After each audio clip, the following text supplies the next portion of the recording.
मरती, आत्मा नहीं मरती, सभी मर ही जाते हैं ना। शरीर से निकलने का नाम मौत लोग कर देते हैं बिना जाने, मौत तो होती नहीं। वो शरीर से जीवात्मा के निकलने का ही नाम मौत कहते हैं लोग। तो पापी की भी आत्मा नहीं मरती, इसका क्या प्रमाण है बताओ? फिर हम तो बताते हैं। बोले स्वामी जगदीश जी की आत्मा क्या मरेगी, वो तो सिद्ध पुरुष है, महापुरुष है, उन्होंने तो भजन किया है, आत्मा को जाना है, भगवान को जाना है, उनकी आत्मा क्या मरेगी? तो बोले साधारण जीव की आत्मा नहीं मरती। कैसे आपको समझ में आया बताओ? आपने बड़े सत्संग सुने हैं, हरिद्वार में भी सुनते हो। और मूर्ख की भी आत्मा नहीं मरती, ये कैसे आप विचार करोगे? तो सुनो, जब किसी का जीव आत्मा निकलता है शरीर को, उसी समय मुर्दा कह दिया, तो क्या कहते हो? उसका स्वर्गवास हो गया।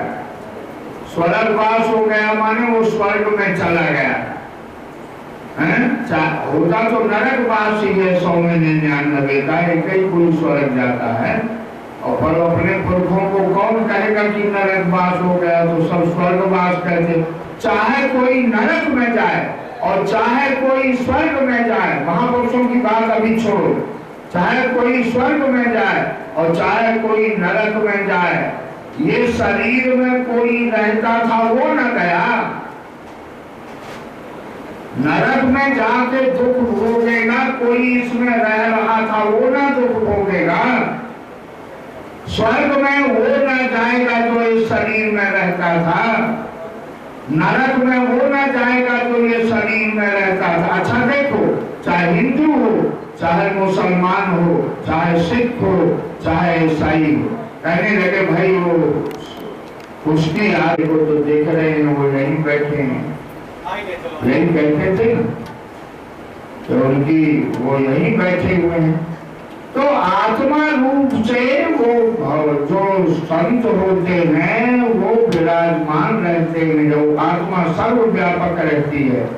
तो शरीर रखने में बड़े फायदे होते हैं।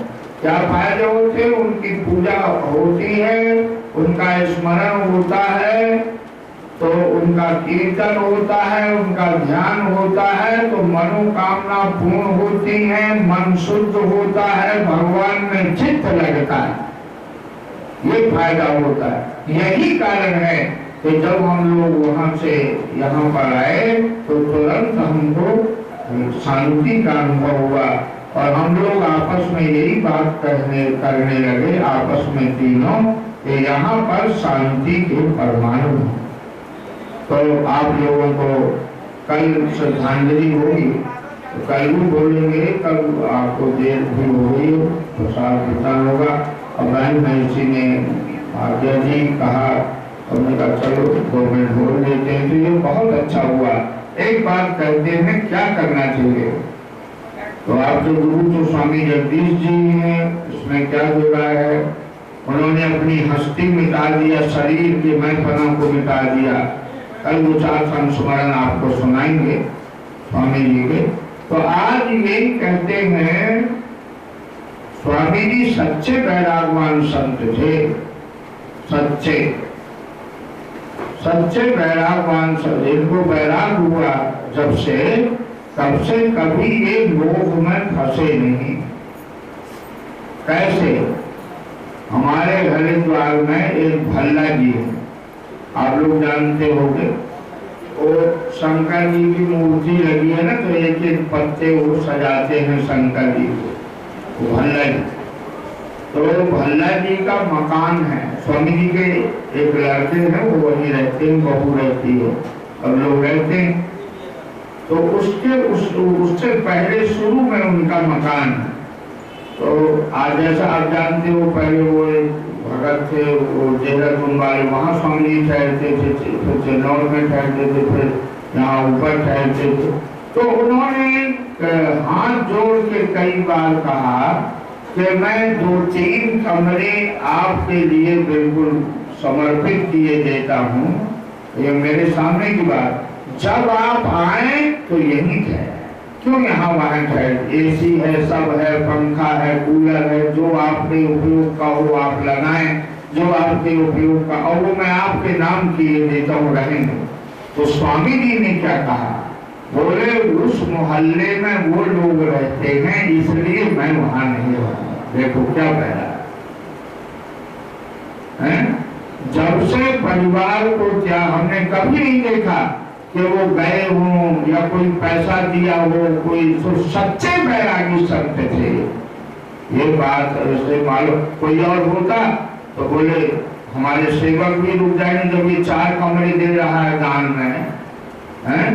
अभी है वो भल्ला जी, 4 कमरे दान में दे रहा है तो हम ले लें, वहां रुक जाएंगे। सारा सो कहने लगे वहां नहीं रहना चाहिए, उस परमाणु में नहीं रहे। एक बार परिवार त्यागा, और ये हमारी बहन महसी जाती थी, और यही जाती थी, स्वामी के जीते जी तो नहीं गए, नहीं ले जाती, तो वो टोकना, वही बड़ा फलों का टोकना लिए यही वहाँ जाया करती थी। और पर ये स्वामी जी जो है, स्वामी जी के रहते हरिद्वार आप करके रखो सत्संग, और ना कोई मोबाइल की बात हो, नहीं तो वो क्रम टूट जाता। अब हम कुछ बोलने वाले थे, वो ताल टूट गया, तो वो बात जो कहने वाले थे वो झंडे से नहीं। तो ये और भी वक्ता कर बोलेंगे, तो जो श्रद्धालु हैं सत्संग में आओ, मोबाइल को आप कर लो, वो आएगा, मैसेज आएगा, उसके बाद आप कर लो। तो एक मिनट कीर्तन करिए, कल चर्चा करेंगे। सब लोग बोलेंगे, 2 मिनट हम लोग भी बोल देंगे, पर श्रद्धांजलि तो देनी है ना। तो इनको बहुत बहुत बधाई, बहन महसी को, रामचंद्र जी को, आप सब लोगों को, स्वामी जी को इतना। गुरु महाराज तो अदृश्य हो गए शरीर, और वो कभी प्रणाम किया है ना चरणों को, कभी प्रणाम तो किए ही है, तो उनके चरण देखे हैं ना। तो बोले जो चरणों का स्मरण करता है तो क्या होता है? रामायण कह रही है, श्री गुरु पद नख मणि गण ज्योति, सुमिरत दिव्य दृष्टि है वो थी। बोले संसारी समझदारी की तो बात छोड़ो, उच्च कोटि की बुद्धि की तो बात छोड़ो, अरे उसको दिव्य दृष्टि प्राप्त हो जाती है। किसको? जो प्रतिदिन अपने गुरु महाराज के चरणों की नाखून की चमकती हुई ज्योति का स्मरण करता है। तो जब रोज करोगे तब ना होगा, जब रोज स्मरण करोगे तो बोले वो दिव्य दृष्टि हो जाएगी। देखो गुरु के स्मरण करने से तो क्या फायदा होगा? दलन मोह, मोह का नाश हो जाएगा। तब सो सप्रकाशु है, ये तम अंधेरा दूर हो जाएगा। बड़े भाग और आवन जासु। तो स्वामी जगदीश जी महाराज जो भजनानंदी संत थे, जिन्होंने अपने अहंकार को मिटा दिया था और भजन से यहाँ पर जागृत किया, तो उनके चरणों में हमारा बार बार नमन। एक मिनट कीर्तन करिए। राम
मुझे जो